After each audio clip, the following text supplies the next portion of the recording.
What's up, guys? This is Rocker Neck coming at you with my first video. This is my 1984 Ironhead. It's an early 84. It still has the generator, not the stator. What I'm doing today is I'm changing out the clutch cable. I threw these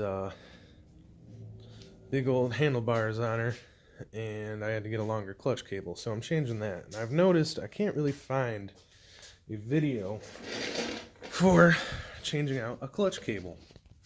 So I went ahead and I took off the cover. Now, there's a couple things you gotta do before you remove the cover. First, you want to drain the oil. There's a little plug on the bottom, and it's mine was just a hex head. Then you gotta remove your lever, your shift lever, and your foot peg, which is pretty simple enough. And then you got to loosen the chain tensioner, which is a little bolt down on the bottom. I got it out, but you can see it right there. What that does is it tensions your chain, keeps everything nice and tight. So everything for the clutch is conveniently located on the cover. As you see right here, the cable comes in, and got here, that's the new one, and goes onto here. So all you gotta do is disconnect it from there and pull it out and put the new one in. Nice and simple. We will see further on if it's as simple as I say it, because usually it's not. So I'll check back in with you guys. Alright guys, so I got the cover on the workbench. I'm going to start taking it apart. So these, as I've read in the forums, because I am not a mechanic, I'm just doing this on my own in my garage. And one thing that I saw in the forums was little ball bearings in there. You got to be super careful because they want to come out. They want to be free. So as you can see, they're pretty loose in there. So one thing I saw was to go ahead and throw some grease on them. So I'm going to go ahead and do that. I'm going to grab some grease and I'm going to pack them into their slots so that they stay there. Alright guys, so one of the things I'm running into right now is this little clip that goes, this peg goes into that slot right there. And that's what pulls it. Well, one of the things I'm running into is, if you can see, that clamp is bent. So I have to unbend it.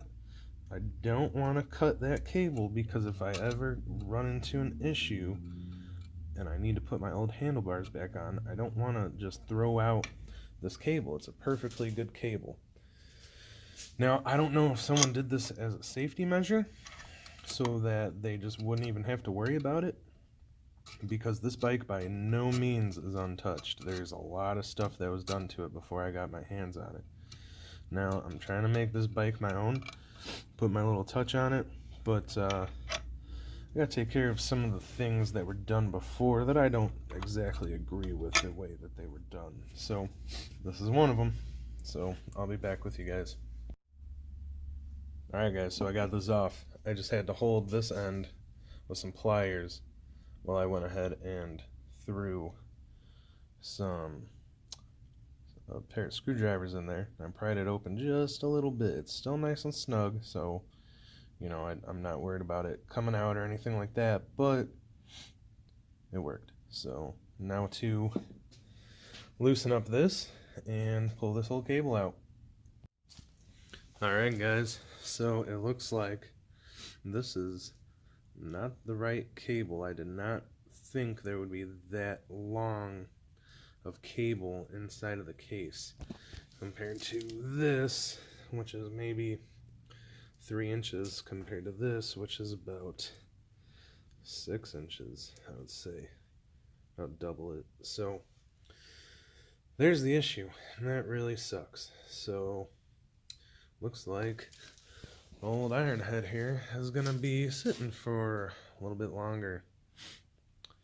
Got some throttle cables coming in soon, so I'll be putting those on.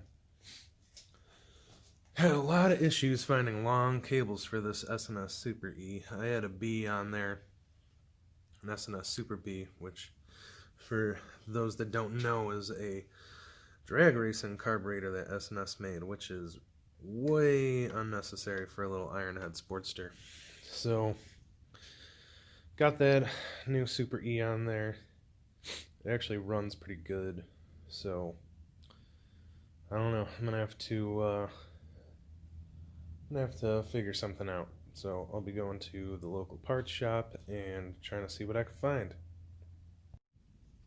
Alright guys, so that's going to do it for today. Unfortunately, that cable is just not the right cable. I'm going to have to return it and bring in my old one and, try to find something that matches it that's just a little bit longer. So I went ahead and put the cover back on, and I just threw the new gasket on there, just snugged it. I didn't really tighten it down because I'm just trying to keep it closed up, not necessarily super tight. Didn't want to, mess up the new gasket. So yeah, I guess we'll have to wait and see. I'll be making a new video when I get my throttle cable in. But there's going to be a lot more videos on this ironhead because there's a lot I'm going to do to it. So stay tuned.